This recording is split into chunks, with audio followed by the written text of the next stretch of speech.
Bonjour, je suis Julie Guertin et je vous souhaite la bienvenue sur Découvre, Ose et Deviens, le podcast qui éveille votre curiosité et part à la rencontre de métiers passionnants et inspirants. Il existe plus de 11 000 métiers, alors si on partait à leur rencontre? J'ai découvert Amandine via une vidéo qui parlait d'elle. Effectivement, Amandine a créé l'événement pour une raison admirable. Elle a obtenu en 2018 le titre de meilleure apprentie de France. Titre prestigieux, mais en plus et surtout, elle est devenue avec ce titre la première femme meilleure apprentie de France tonnelière de toute l'histoire du concours. Alors vous vous en doutez, en voyant tout ça, je me suis dit qu'il fallait absolument que je puisse l'interroger, car elle coche toutes les cases. Elle exerce un métier méconnu que je pensais aussi délaissé par les jeunes, un métier physique que je pensais complètement trusté par les hommes, et Amandine, du haut de ses 18 ans, tranquillement, elle casse tous les codes et le fait avec brio. Amandine nous ouvre les coulisses de son métier très noble et je dirais même très charnel, qui utilise les 5 sens pour transformer l'arbre en barrique. Barrique est une étape indispensable pour révéler toute la puissance aromatique du vin que nous dégusterons plusieurs années après. Je vous souhaite une très bonne écoute. Et si l'épisode vous plaît, n'hésitez pas à nous le faire savoir, alors un petit 5 étoiles plein les yeux, le partager aussi à votre entourage. Et puis n'oubliez pas aussi que vous pouvez nous inviter à découvrir un métier méconnu en laissant un commentaire sur votre plateforme de podcast préférée ou sur le compte Instagram. Allez, c'est parti! Salut Amandine! Bonjour! Je te remercie de m'accorder du temps pour nous permettre à tous de découvrir ton super métier de tonnelière. Alors j'ai lu en me renseignant un peu qu'on appelait ça aussi charpentier du tonneau et je trouve que ce terme est super beau et assez évocateur. Voilà, donc avant que tu me parles un peu plus en détail de ton métier, tu vois, alors j'ai un milliard de questions à te poser, Amandine. Prépare-toi. Tu avais réfléchi à une anecdote sur ton métier, une anecdote qui peut être drôle, insolite, émouvante, enfin voilà, et que tu voudrais nous raconter. En fait, j'en avais... Pour cette question, j'avais tellement d'idées que je savais pas trop quoi choisir. Mais je pense que je vais prendre une anecdote émouvante. C'est lorsque mon patron m'a remis... en fait, il aime beaucoup tout ce qui est Japon, etc. Et il m'a remis une sorte de kimono avec mon nom brodé et mon titre. Et il était de couleur marron parce que je suis pas encore une ceinture noire dans le métier. Mais ça veut pas dire que je peux pas transmettre ce que je sais aux autres. Ouais, j'imagine que vous avez une relation qui est super forte, mais on va en reparler justement puisque c'est lui qui t'a appris en fait le métier, donc et j'imagine que c'est sûrement avec lui que tu as vécu le concours, la préparation du concours, non? Tout à fait. Bon, on va en reparler après, ok. Merci pour l'anecdote. Avant qu'on parle concrètement de ton métier aujourd'hui, moi j'aime bien savoir comment t'en es arrivé là. Et donc, que si tu peux nous raconter un peu ton parcours et qu'est-ce que tu rêvais de faire quand tu étais petite, par exemple, comme métier? Alors, quand j'étais petite, j'ai eu 3 idées de métier. Je voulais faire l'armée. Je voulais être sergent instructeur dans l'armée de terre. Après, j'ai voulu faire coach sportif et nutritionniste. Et en parallèle, être barman le soir, monter mon bar. Et au final, j'ai pu faire aucun des 3. Parce que, en fait, j'étais en terminale. Du coup, il y a les parcours sup, etc. Donc, j'avais choisi STAPS pour pouvoir faire coach sportif. Et j'ai pas été prise. Du coup, ça m'a démoralisée. J'étais prise en fac d'histoire des arts, mais ça m'intéressait pas. C'est parce qu'il fallait mettre une fac pour pouvoir mettre STAPS. Et du coup, j'ai dit à ma maman, alors j'étais pas, enfin les cours ça m'intéressait pas. J'aurais dû partir en professionnel. Dans l'hôtellerie, ça m'aurait intéressé ça. Mais j'étais en général, ça m'intéressait pas plus que ça. Et j'ai demandé à ma maman si ça la dérangeait, enfin si j'avais pas mon bac, parce que j'avais vraiment pas envie de le travailler. Enfin, si elle allait m'en vouloir, en fait. Et elle m'a dit qu'elle m'en voudrait pas, et je lui ai dit, oui, mais en fait, j'ai toujours été dans le privé. Et je lui ai dit, oui, mais vous avez payé ma scolarité depuis que je suis toute jeune. Pour au final, ne même pas avoir le bac, enfin, ça craint. Et elle m'a dit, mais tu sais, mon papa, moi, il m'a payé mon école d'infirmière, et regarde, aujourd'hui, je suis plus infirmière. Et j'ai fait d'accord, du coup, ça m'a enlevé un poids et je me suis pas forcée à travailler, voilà, on va se le dire. Non, mais c'est vachement important ce que tu nous racontes parce que je trouve ça assez admirable, les parents qui arrivent à ne pas, à offrir cette liberté, tu vois, aux enfants, Ouais. de leur dire, voilà, choisis ta voie. Après, ça veut pas dire, reste à rien faire à la maison, tu vois. En général, c'est accompagné de beaucoup de messages, voilà, boss, ne te laisse pas aller, quoi. Mais pour autant, choisis ta voie et c'est pas une fin en soi que de finir ses études, etc., quoi. Le tout, c'est de comprendre où tu veux aller, quoi. À faire de longues études ou quoi que ce soit, ils nous ont toujours dit qu'on pouvait devenir qui on voulait et faire ce qu'on voulait. Enfin, de toute façon, comme ils disent, l'argent on l'emmène pas au paradis, donc ça sert à rien de faire des études pour chercher seulement un salaire si au final on s'y plaît pas, quoi. Mm, mm. Voilà. Je peux te demander ce qu'ils font justement comme métier, ton entourage, je sais pas si tu as des frères et sœurs, et voilà, et juste pour voir dans quel univers tu baignes en fait. Alors, mon papa est expert comptable. Voilà. Lui, ses parents l'ont poussé à être expert comptable. Et ma maman, elle a été infirmière pendant 13 ans. Et maintenant, elle est catéchiste dans mon ancienne école, enfin, à Talence. Et elle fait le caté au primaire.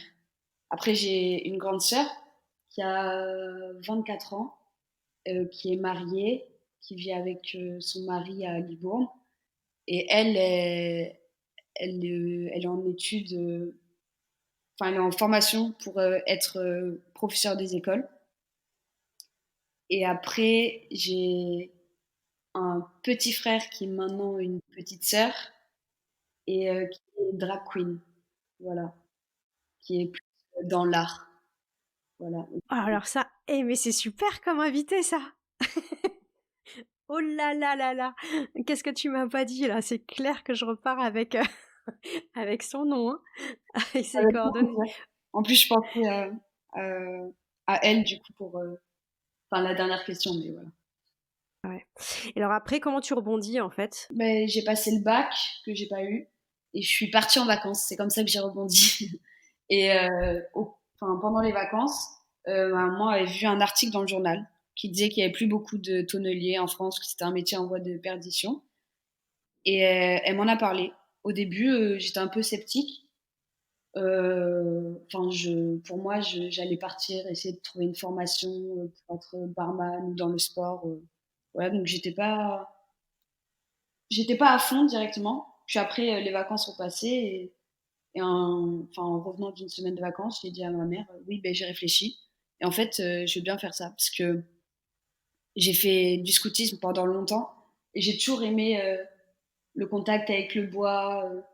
Et j'ai besoin de quelque chose qui bouge parce que je peux pas être statique. Du coup, je savais que c'était un métier quand même physique où il faut bouger. Et du coup, j'ai dit, ben, pourquoi pas essayer. Et après, je me suis lancée, voilà.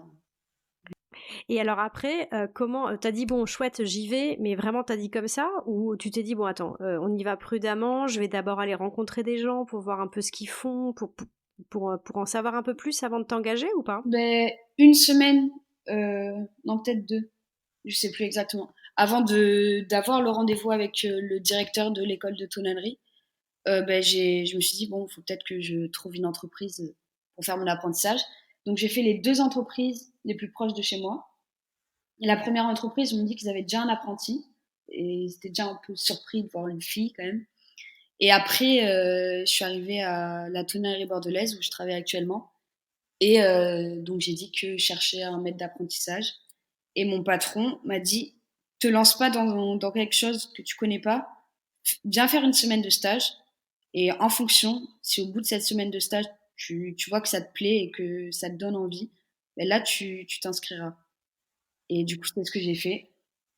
Et moi, directement, j'ai accroché. J'ai beaucoup aimé. Mais c'était pas encore sûr qu'ils me prennent comme apprenti. Et le jeudi soir, il m'a dit, ben, je te prends comme apprenti si t'es toujours partante. Et je me souviens que c'est ma grande sœur qui était venue me chercher.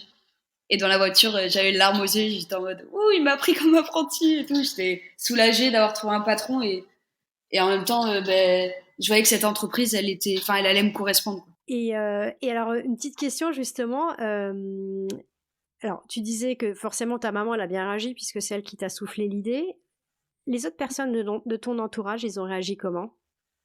Ben, mes amis, ils connaissaient pas le métier, donc après moi non plus, mais ils m'ont dit ben fais ce que tu as envie, voilà.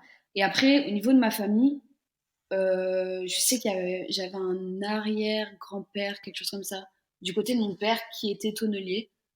Et en soi, ils ont tous bien réagi. Et dans la famille, ils sont plus en mode mais tant que vous faites quelque chose qui vous rend heureux, tant mieux. Voilà. Ils n'ont pas d'a priori sur les métiers manuels ou quoi que ce soit. Donc, non, ils ont tous bien réagi. Et l'autre question que j'avais, c'était qu'effectivement, bon, c'est clairement pour moi un métier dans l'imaginaire très masculin, parce que très physique. Euh, ton patron, a priori, ça n'a pas été une barrière puisqu'il t'a tout de suite mis le pied à l'étrier et puis t'a dit bah viens ma cocotte, viens tester et puis voilà. Est-ce que tu as eu l'occasion parfois un frein ou plutôt des questionnements par rapport au fait que tu étais une fille? Parmi tes collègues, par exemple, je sais pas. Ben, je sais par exemple, hein, quand j'ai commencé la tonnellerie, j'avais un marteau de 2,5 kg. Et il se trouve qu'il était trop lourd pour moi et du coup j'ai eu une tendinite. Donc après, j'ai eu un marteau pardon, beaucoup plus léger de 800 grammes et j'en ai un deuxième. En fait, j'en ai deux et un de 1,5 kg. Et du coup, ben, mon poignet va mieux. Mais après, c'est vrai qu'il y a des étapes où je vois que les garçons ils mettent 2 coups de marteau et c'est bon. Par exemple, pour mettre le fond de la barrique, moi je sais qu'il faut que je frappe et que je fasse le tour de la barrique au moins une ou deux fois pour vraiment fermer la barrique. Alors que mes collègues ils mettent 3 coups de marteau et elle est fermée. Mais est-ce que eux ont plus douté de ta capacité à réussir du fait que tu étais une fille ou pas du tout? Quand j'ai fait ma semaine de stage, bah, ils étaient un peu, enfin, ils m'ont tous demandé qu'est-ce que je faisais là, et je leur ai dit que moi, j'aimerais devenir tonnelière. Et ils étaient tous un peu surpris parce que je suis un petit gabarit. Enfin, je suis pas très grande, je fais moins d'1,60 m. Je suis assez fine, donc ils se disaient oula, mais comment elle va s'en sortir? Mais au final, j'ai su montrer que même si je suis petite et une fille, ben, j'arrive à faire ce qu'ils font. Bah, c'est top. Enfin, j'ai la chance d'être dans une entreprise où il n'y a pas de macho ou ni quoi que ce soit. Donc c'est cool. Et au lieu de se dire ah il n'y arrive pas, ils vont plus venir m'aider en mode ouais tu veux que je t'aide. Et même parfois c'est moi qui n'accepte pas l'aide parce que je veux y arriver toute seule. Est-ce que tu peux nous parler un peu de tes études, du coup? Qu'est-ce qu'on y apprend? Combien de temps ça dure et tout ça? Alors c'est un CAP, donc c'est en 2 ans en alternance. Donc on est environ une semaine par mois en, à l'école de tonnellerie. Et sinon, le reste du temps, on est en entreprise. On apprend surtout en production, etc. Parce que à l'école, on se prépare à passer l'épreuve du CAP et c'est réparer une barrique et faire une barrique entièrement à la main en 14 heures. Et du coup, on apprend plus à travailler à la main à l'école. Et après, il y a toute une formation. On est allé voir une série, comment ils préparaient le bois pour nous. On est allé voir l'abattage d'un arbre. Après, on a des cours de PSE sur les positions, etc., pour pas se faire mal. Et après, moi, j'avais aussi les cours généraux, parce que comme j'avais pas de diplôme autre que le brevet, ben il fallait un bac ou un équivalent. Du coup, j'ai les cours généraux, et après, ça, c'est basique. Mais en entreprise, on apprend plus à produire la barrique pour l'exporter et pour les châteaux, alors qu'en cours, c'est plus manuel, plus à la main. D'accord. Moi, j'ai lu qu'en fait, bon, ces tonneaux, ils servent pour le vin, donc et que finalement, on dit souvent que les tonneliers sont les partenaires des vignerons. Est-ce que ça veut dire que vous avez aussi, je sais pas, des cours je dis n'importe quoi, d'œnologie, Tout à fait, oui, pardon. C'est vrai, on avait des cours d'œnologie le vendredi matin. Ah, pas mal. À 11 heures, donc ça allait quand même. Mais oui, on avait des dégustations où on a appris à à déguster, toutes les étapes de la dégustation et à reconnaître tel ou tel arôme.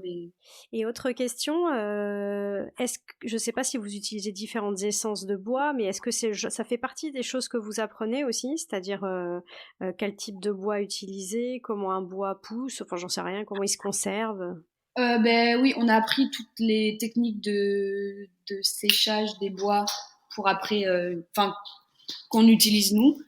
Euh, Après, évidemment, on avait fait un tour en forêt aussi pour reconnaître les arbres et en apprendre plus sur les sortes de chênes qu'on utilise en tonnellerie, etc. Mais après, euh, en entreprise, en fait, les entreprises, elles n'utilisent pas forcément les mêmes bois.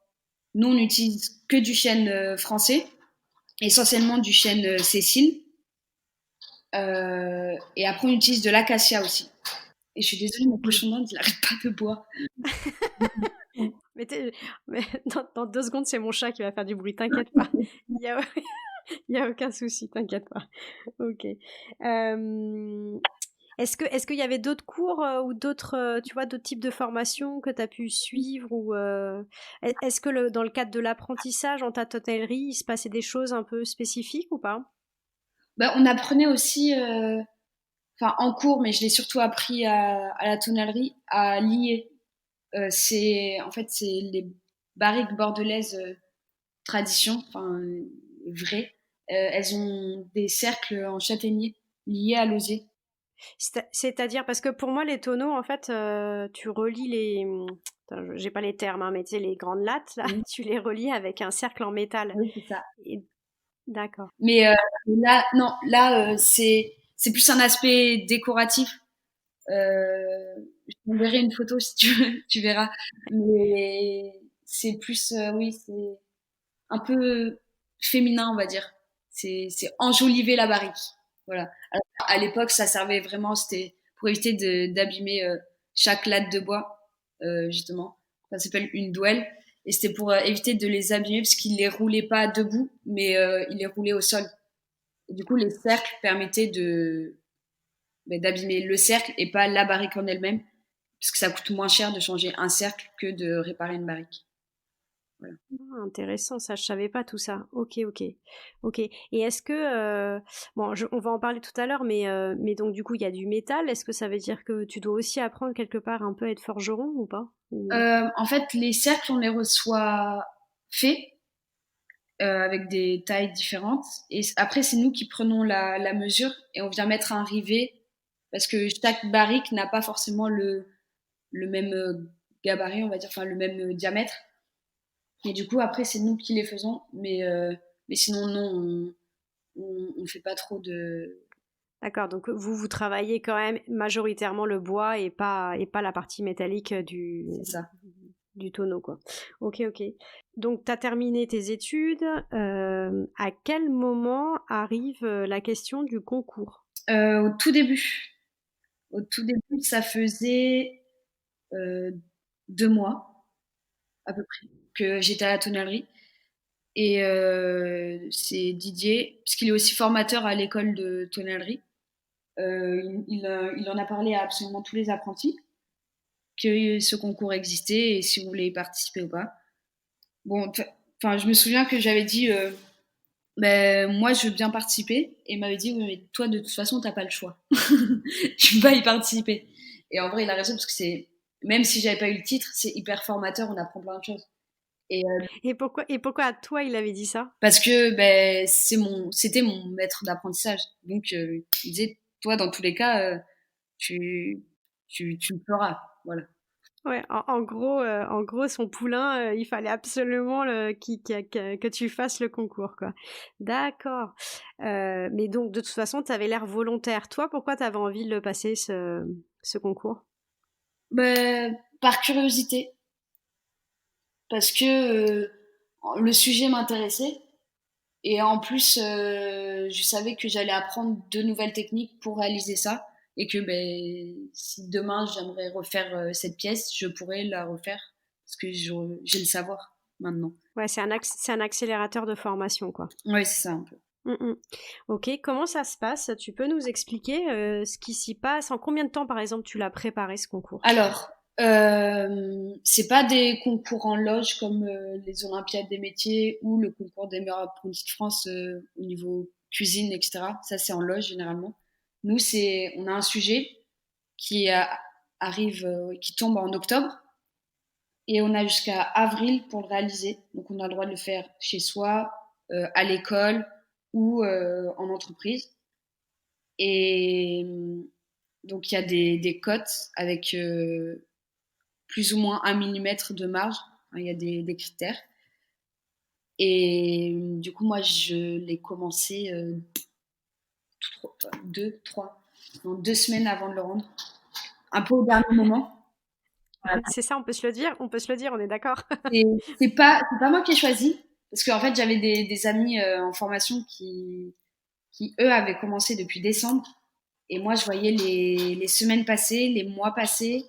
Et je disais à mon patron, enfin à Didier, oui, mais là, ça arrive vite quand même. Enfin, il faudrait que j'ai le temps de le faire. Bon, ce que je comprends, c'est que quand tu dis que c'est pas en loge, ça veut dire que tu ne le fais pas en live devant un public et devant un jury, c'est ça, hein? Là, tu le fais effectivement dans ton entreprise. D'accord. Et alors, le jour, en fait, du verdict, comment ça s'est passé? Est-ce que vous étiez quand même là, cette fois-ci, réunis pour pouvoir être devant le jury ou Nous, pas? je me souviens que le jury délibérait dans le château et nous, on était en cours et tous ceux qui participaient au concours, on était tous en mode, on voulait trop savoir en fait. Et une fois qu'ils ont fini de délibérer, ils nous ont dit, enfin, ils nous ont tous appelés. Et bon, évidemment, après, ça a été officialisé par la remise des médailles, etc. Mais ils nous ont dit les premiers résultats. Donc, en fait, au département, il y a médaille or, argent et bronze. Quand on a or, on va au régional. Après, au régional, il n'y a plus que or et argent. Et si on a or, on va au national. Moi, j'ai eu la chance d'avoir 2 médailles d'or. Du coup, je suis partie au national.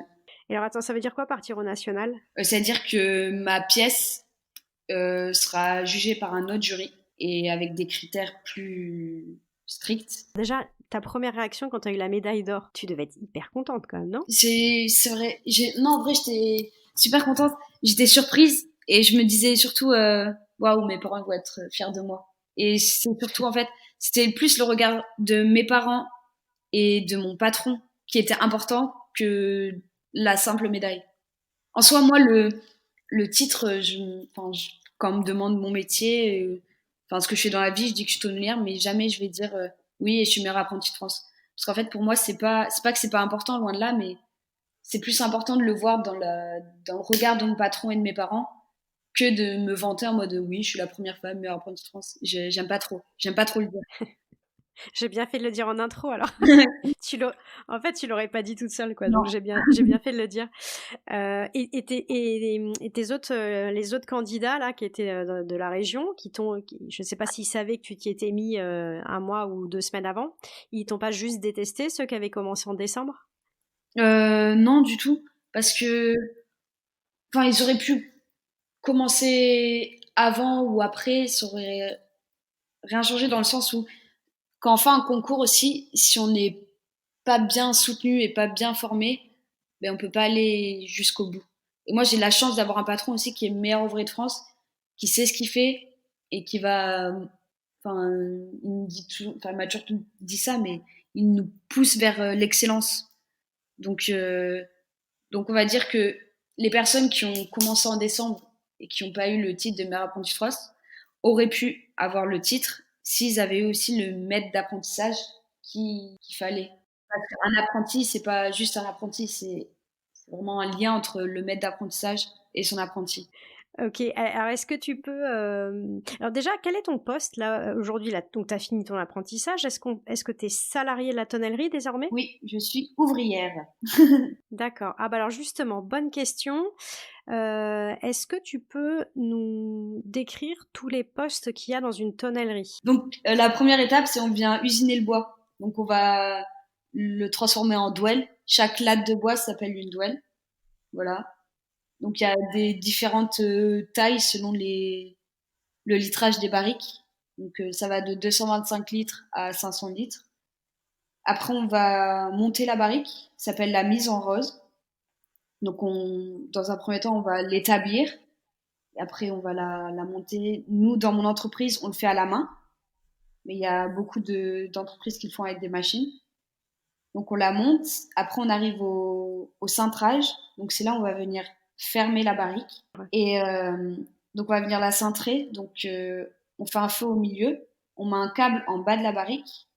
Et on va arroser régulièrement l'intérieur et l'extérieur de la barrique pour détendre la fibre du bois. Et on va la serrer progressivement. On l'arrose surtout pour pas qu'il y ait de casse, pour réduire au maximum les casses. Après, elle va passer sur un autre feu où on va venir cuire la barrique à l'intérieur. Ça s'appelle la contre-chauffe.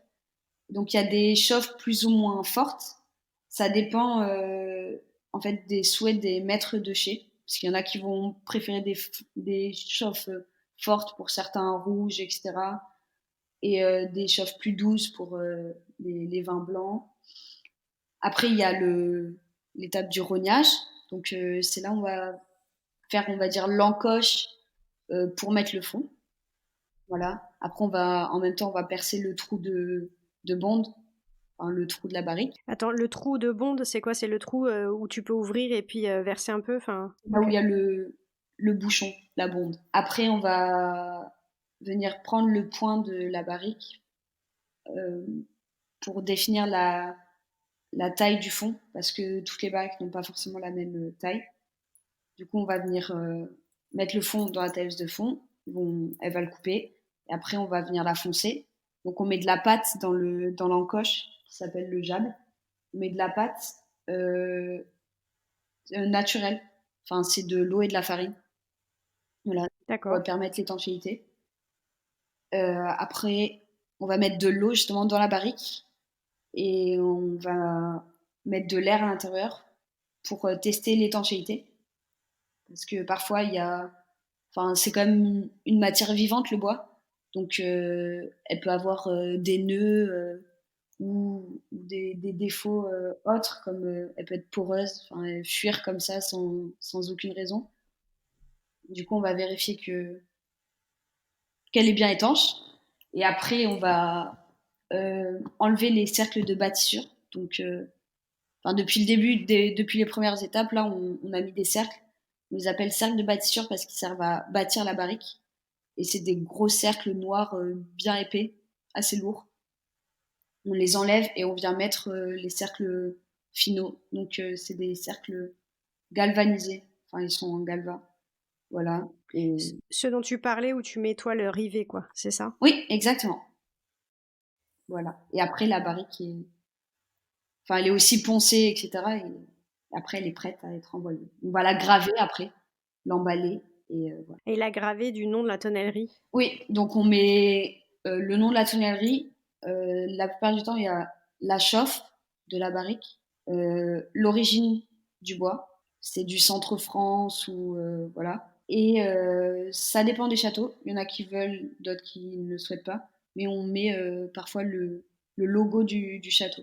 Et pas ton nom à toi en tant que tonnelière? Non, il y a une barrique dans tout le monde entier qui a, enfin deux barriques du coup, qui a mon nom et mon prénom, ainsi que le prénom et le nom de ma collègue, avec la date, pour moi 2018 et elle 2019, et meilleure apprentie de France. C'est, je sais pas si tu connais, Opus One. C'est un des leaders du vin en Amérique, en Californie, qui a souhaité que deux barriques. En fait, pour ce château-là, on grave euh, la partie de la barrique qui ne sera pas vue par le grand public, entre guillemets. Et il a souhaité que sur ces deux barriques, ça soit gravé où tout le monde puisse le voir avec notre nom, notre prénom et notre titre et l'année. Voilà. Ça doit être sacrément sympathique de le faire, quoi. Oui. Combien de temps tu mets pour faire un tonneau au total, du début jusqu'à la fin? Jusqu'à ce que tu le livres au château, quoi. En fait, c'est du travail à la chaîne, en quelque sorte. À chaque poste, nous, on a une petite boîte Du coup, à chaque poste, il faut faire 30 barriques par jour. Mais après, si vraiment la barrique allait directement du début jusqu'à la fin, sans stagner à un poste parce que enfin, on fait 30, du coup, c'est vraiment genre, par exemple, aujourd'hui, j'ai monté 30 barriques qui seront cintrées demain. Et la personne, enfin voilà. Mais sinon, ça prend, je dirais 4 heures. Ah non, sérieux, que 4 heures? Honnêtement, je pensais que tu allais me dire, tu allais me parler en semaine. Non, non, le montage, ça prend 15 minutes, le cintrage 40. Donc là, on va dire qu'on est déjà à 1 heure. Après, ça dépend de la chauffe de la barrique, et on va rajouter 1 heure. Et après, les autres étapes, elles vont vite. Ok, ok. Et alors tu parlais de la chauffe, là, c'est super intéressant. Vous livrez pour tout type de région et tout type de vin? Oui, on exporte dans tout le monde entier, mais on fait les rouges et on fait les blancs et on fait quelques spiritueux aussi. Et alors, tu disais aussi autre chose, c'était le château, c'est-à-dire que est-ce que vous avez genre des partenariats avec des maisons de vin, enfin des châteaux, et où ils vous commandent, ils bossent avec vous, l'essence du bois utilisé, le type de chauffe, parce que j'imagine que chaque château veut aller chercher un goût particulier et ça passe aussi par le tonneau. Donc, est-ce qu'il y en a certains qui vous demandent une recette un peu particulière, tu vois, exclusive pour eux? Oui, 2 châteaux espagnols qui nous demandent essentiellement de l'extra fin. Donc, en fait, le grain du bois peut varier selon s'il a grandi lentement ou vite. Et plus il grandit lentement, plus le grain est fin. Et du coup, il nous demande des barriques seulement en extra fin.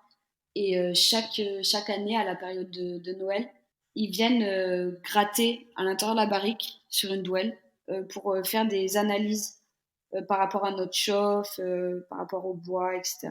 Et alors, un tonneau, ça a une durée de vie de combien de temps? Est-ce que les châteaux doivent les renouveler quoi, tous les ans ou c'est plus long?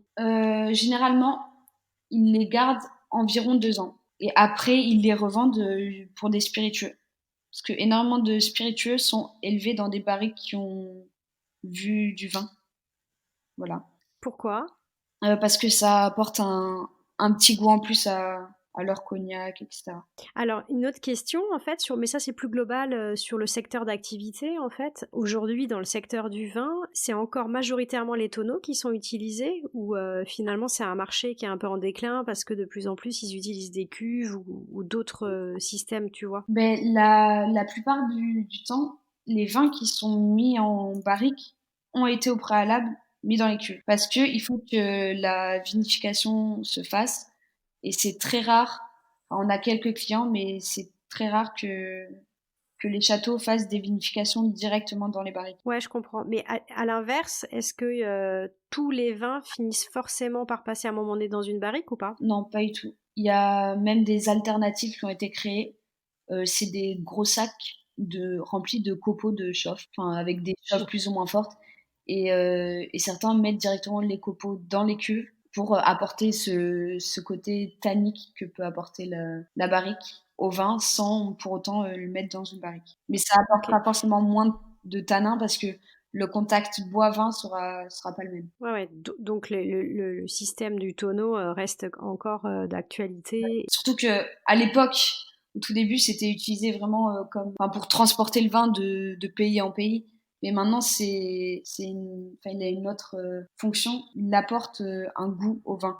Alors j'ai lu qu'il existait, enfin qu'il y avait encore 400 tonneliers qui travaillent aujourd'hui en France. Alors c'est peut-être le chiffre est peut-être pas exact ou d'actualité, enfin, ou très récent, et qui travaillent dans 50 tonnelleries en France et que les tonnelleries elles sont majoritairement à Bordeaux et dans la région bordelaise pardon et en Bourgogne. Mhm. C'est ce que c'est bien le cas ou pas? Ouais. Après, je sais qu'il y a 1 ou 2 tonnelleries enfin, dans le nord. Ok, tu peux nous décrire les outils nécessaires? As commencé à nous parler du marteau de 2,5 kg là que t'arrivais pas à soulever. Quel autre type d'outils vous utilisez? On a une chasse qui sert à chasser les cercles. C'est pour ça que ça s'appelle comme ça. En fait, on va taper sur la chasse avec le marteau pour enfoncer le cercle. Et c'est les deux outils qu'on utilise vraiment tous les jours. Mais après, par exemple, quand il y a une réparation à faire à la main, on va utiliser un jablot, une hasse, un rabot. On utilise des racloirs aussi. Ok. Bah, à la limite, oui, toutes les photos seront les bienvenues, même si tu as une vidéo avec les étapes ou je sais quoi. Tout ce que tu pourras trouver, ça nous aidera aussi beaucoup à mieux comprendre comment ça se passe, quoi. Euh, quand tu as terminé un tonneau, il fait. Alors, tu disais qu'il y avait plein de tailles différentes, donc, mais en moyenne, il fait quelle taille et quel poids vide? Alors, il fait pour les transports, donc les 225 litres, il fait 95 centimètres, alors que la 500 litres fait 1 mètre, je sais pas combien. Il m'arrive sous les côtes à peu près, peut-être un peu plus haut quand même. Et le poids, donc en fait, les 225 litres, ça pèse 46 kilos. Après, la 500 litres, elle est à plus de 100 kilos. Ok, ok. Tout à l'heure, tu sais, on parlait de bois, de type de bois. Qui s'approvisionne en bois? Qui achète le bois? Est-ce que c'est la tonnellerie? Est-ce qu'il y a des grossistes? Comment ça se passe, cette filière? Alors, il y a plusieurs façons d'acheter du bois. Soit on l'achète sur pied. Donc, par exemple, mon patron va partir en forêt. Donc c'est le ONF, l'organisation des forêts, voilà, qui va dire bon ben on va abattre ces arbres, qui veut quoi, et c'est un peu aux enchères, voilà. Donc soit ils vont l'acheter comme ça en mode direct sur pied, ils vont dire ben lui ça sera mon arbre et ça part aux enchères. Soit les scieries et tout ceux qui préparent, enfin qui transforment l'arbre en douelle, va dire bon ben moi j'ai ça comme bois, qui est intéressé. Mais en tout cas, c'est la responsabilité de ton Oui, patron que de pas se planter sur le choix des oui. arbres.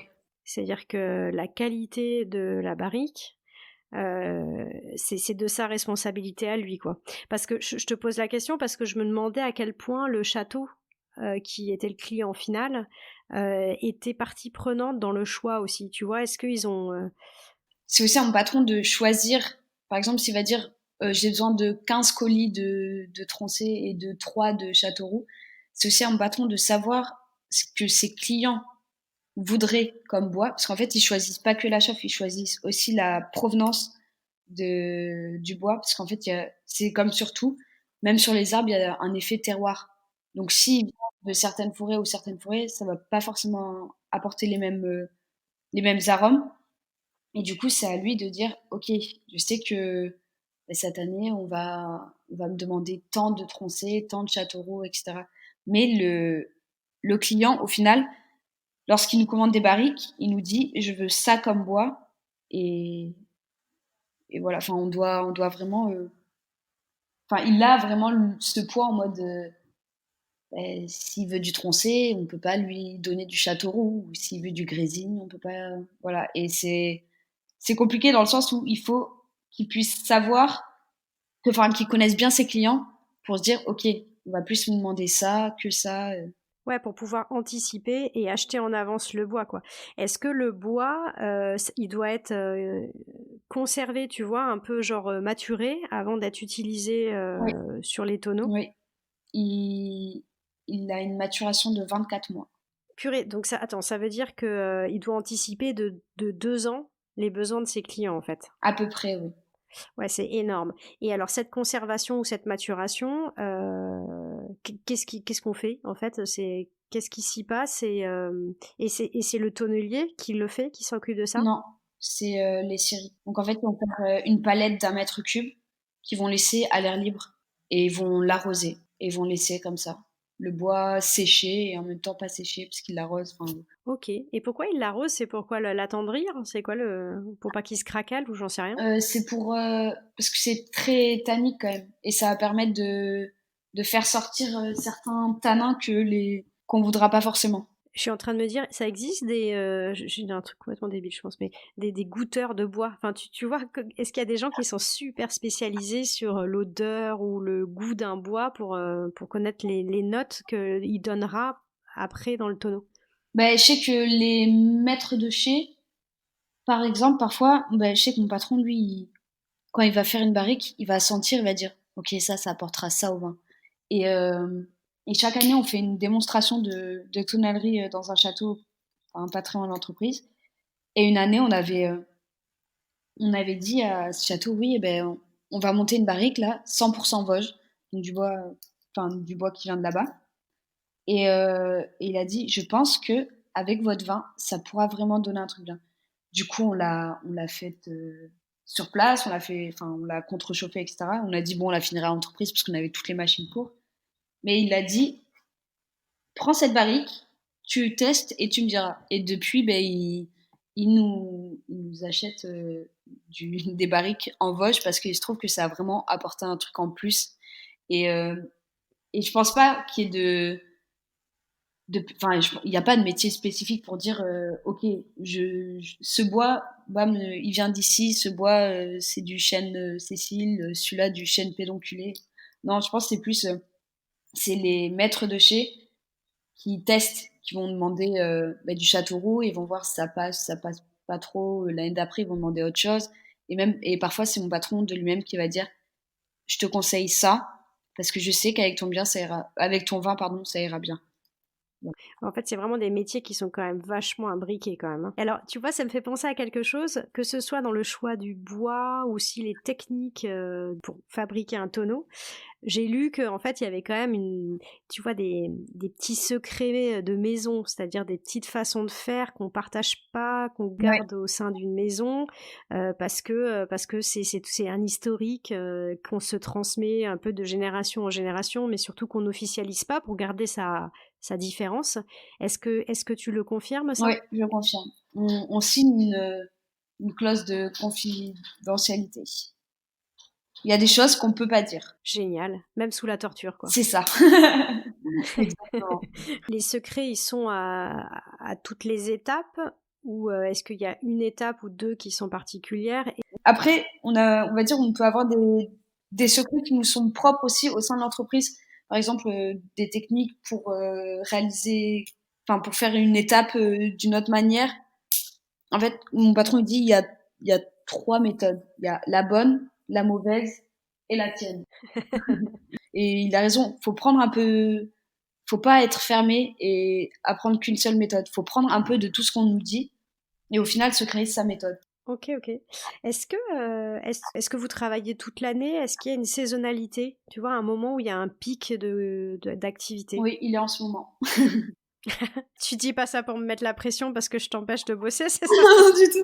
Non, non, il est en ce moment parce que là, c'est la fin de l'année. Donc, il faut que toutes les barriques soient envoyées avant les vacances de Noël. Mais Attends, et pourquoi, Amandine, cette saisonnalité, en fait? Pourquoi ce stress avant Noël? C'est quoi le rapport avec le vin? parce que les vendanges, elles sont en septembre. Et qu'après, il faut qu'ils puissent mettre leur vin dans les barriques. Ah oui, après le passage dans les cuves, tu veux dire.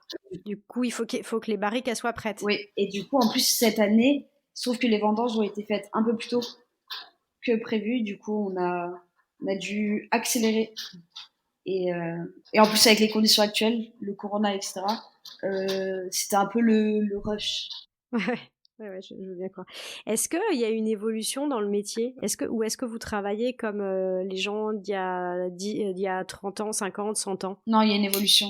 Déjà, il y a plus de machines. Et encore, nous, il n'y a pas énormément de machines. On est vraiment une tonnellerie artisanale. Mais il y a beaucoup plus de machines qu'auparavant. Par exemple, la tailleuse de fond, elle va tailler le fond en 2 minutes, il est taillé. Alors qu'avant, il fallait le chantourner, enfin, avec une scie et après le tailler à la plane. Je peux te demander comment tu te projettes dans, je sais pas, 2 ans, 5 ans, 10 ans? Alors, dans 2 ans, je me projette encore à la tonnellerie. Dans 10 ans, mon patron est au courant, mais mon rêve après serait de monter mon bar. Donc voilà, donc je mets de côté tous les mois pour pouvoir monter mon bar plus tard. Et, euh, et en plus, mon patron adorable m'a dit si tu as besoin d'investisseurs et tout, moi je serais ravie d'investir dans ton bar. Il nous pousse pas à nous garder rien que pour lui. Et donc ça veut dire que tu reviendrais à ton premier rêve, quoi. Ouais, voilà, exactement. Ok, donc c'est pas forcément de créer ta propre tonnellerie ou truc comme ça, c'est... Après, je sais pas ce que l'avenir me réserve. Donc peut-être qu'au final, je me retrouverai à reprendre la tonnellerie bordelaise ou à créer ma propre tonnellerie. Mais pour le moment, ben, j'aimerais bien faire ça. Ok. Pour toi, c'est quoi les qualités d'un bon tonnelier? La patience. Parce que c'est pas, c'est le bois qui décide et pas nous. Et enfin, dans le sens où quand j'établis une barrique, parfois il y a des lots de bois qui sont super, avec aucun défaut, et là ça va vite. Et parfois c'est tout le contraire, il y a énormément de défauts, et du coup il faut retrier le bois, etc. Donc la patience, parce que, enfin même pour la contre-chauffe, etc., faut attendre, faut pas être pressé. Enfin, faut pas confondre vitesse et précipitation. C'est quand même une matière vivante entre guillemets, même si elle est morte depuis plus de 2 ans. Mais on n'a pas le pouvoir sur elle. Si elle décide de fuir, ben elle fuit. On va faire en sorte qu'elle fuit plus, mais c'est elle qui décide, quoi. Donc je dirais la patience. Et après, faut être motivé aussi.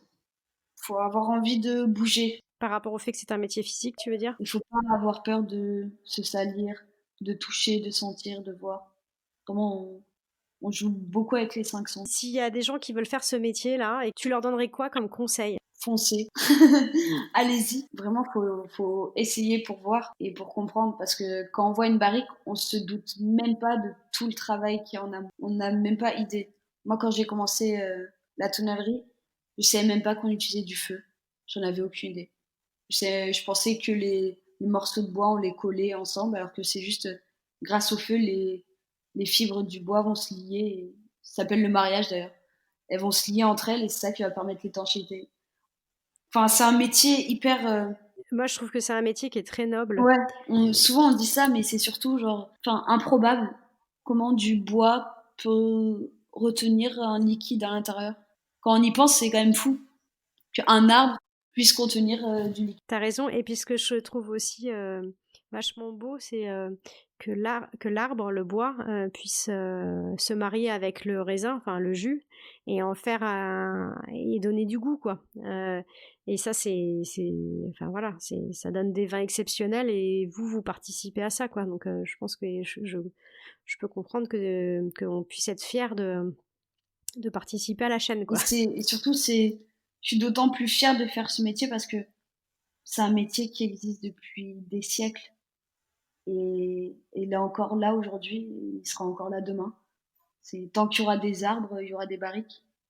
Et tout est fait pour qu'il y ait encore beaucoup d'arbres. Donc ils replantent bien les arbres et tout pour que dans 100 ans, on puisse encore faire des barriques. Mais je sais pas, en fait, c'est tout le savoir-faire qui est passionnant, on va dire. Ouais, et qui se transmet en plus de génération en génération parce que tu as le patron qui le transmet aux apprentis, les apprentis deviennent salariés et eux-mêmes formeront à leur tour, quoi. Est-ce que toi, du coup, tu formes des apprentis qui rentrent dans la tonnellerie? Ben, quand j'étais encore apprentie, il y a Maëlys, ma collègue, qui est arrivée en tant qu'apprentie. Du coup, mon patron m'a dit c'est pas parce que t'es ceinture jaune que tu peux pas transmettre. Du coup, ben, je lui ai donné mes petites techniques, enfin ce que je savais, je lui ai transmis. Ouais, mais c'est vachement agréable de transmettre parce que c'est là que tu te rends compte de tout ce que tu as appris en fait. Parce que parfois tu t'en rends plus compte parce que tu es au quotidien, tu vois, et donc c'est très valorisant. Ouais, moi j'aime bien transmettre ce que je sais, donc ça fait plaisir. Avant qu'on se quitte, Amandine, tu sais, je t'avais posé une dernière question. C'était que tu me lances le défi de rencontrer ou de partir à la découverte d'autres métiers. J'en ai deux et qui ont absolument rien à voir l'un avec l'autre. Ben, le monde des drag queens, voilà. Je pense que c'est pas un univers qu'on connaît assez et qui pourtant est super intéressant parce que vraiment, ben, c'est vraiment un art en fait. Et après, ça a rien à voir, mais réserviste, parce que je trouve qu'on n'en parle pas assez des réservistes. Ben, enfin, par exemple, moi j'aimerais bientôt aussi devenir réserviste. C'est ben, avec l'armée, les gendarmes, etc. Bon, effectivement, c'est deux univers complètement différents du métier que tu fais, mais drag queen, top, c'est un univers fascinant, donc ça me va super bien. Merci pour le défi. Hein. Avec plaisir. Merci pour tout, Amandine. C'était super intéressant. J'ai hâte de voir les vidéos et les photos. Avec grand plaisir. Bon, tu feras un petit coucou à ton cochon d'Inde. Elle n'a pas arrêté de boire. Elle a jamais autant bu. Je pense qu'elle l'a fait exprès, en fait. Mais c'est sûr, c'est obligé. Ils sont sadiques. C'est comme je te dis, c'est comme mon chat. Il attend toujours que je sois en interview pour arriver derrière et miauler comme un malade. Puis je te souhaite un super bon week-end. Avec grand plaisir. Et bon week-end à toi aussi. J'espère sincèrement que cet épisode vous aura autant passionné que moi et vous aura permis de mieux connaître ce métier magique de tonnelière qu'exerce Amandine. Si vous voulez en savoir plus, je vous invite à vous rendre sur le site tonnellerie-bordelaise.com qui est le site de la tonnellerie dans laquelle Amandine travaille. Si vous voulez vous assurer de ne manquer aucun épisode, n'hésitez pas à vous abonner. Et bien sûr, si vous souhaitez nous soutenir, n'oubliez pas le petit bonus 5 étoiles qui nous fait toujours plaisir. Pour me lancer le défi de dénicher un métier qui vous inspire, c'est simple, il suffit de me laisser un commentaire sur votre plateforme de podcast préférée ou sur Instagram. Je vous dis à la semaine prochaine!